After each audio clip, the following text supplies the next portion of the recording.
Reading a full 24 to 27 volt alternating current between the C terminal and a function terminal indicates the control board is receiving the call, but something is preventing the equipment from executing commanded action. When a control board shows correct voltage yet the system does not operate, start by verifying voltage under load.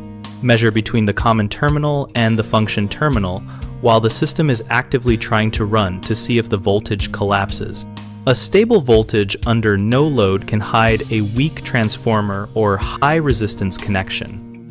Inspect the relay or output stage on the control board visually and with a multimeter. On mechanical relays, check coil continuity and contact closure. And on solid-state outputs, check for expected switching behavior or diode drop where applicable.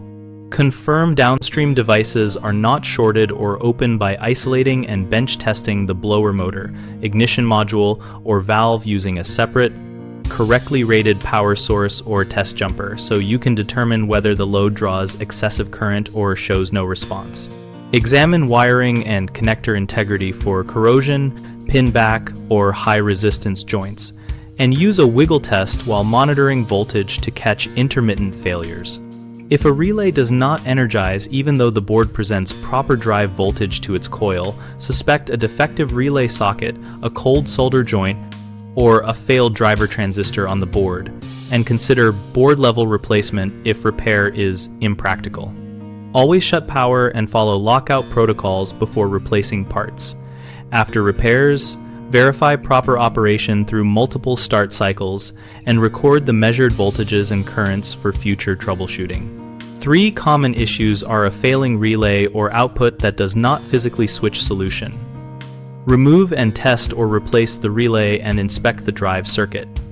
A defective downstream device that draws no or excessive current despite correct control voltage solution. Isolate and bench test the device, then replace or repair as needed. And high resistance wiring or connector faults that allow no load voltage but collapse under load solution. Clean, reterminate or replace wiring and terminals, and remeasure under load. BigHomeProjects.com connects homeowners with local contractors for repairs and replacements that require board-level troubleshooting or component swaps, helping homeowners find qualified technicians quickly. Contractors can use BigHomeProjects.com to list services, receive leads for control board diagnostics, and grow their local business.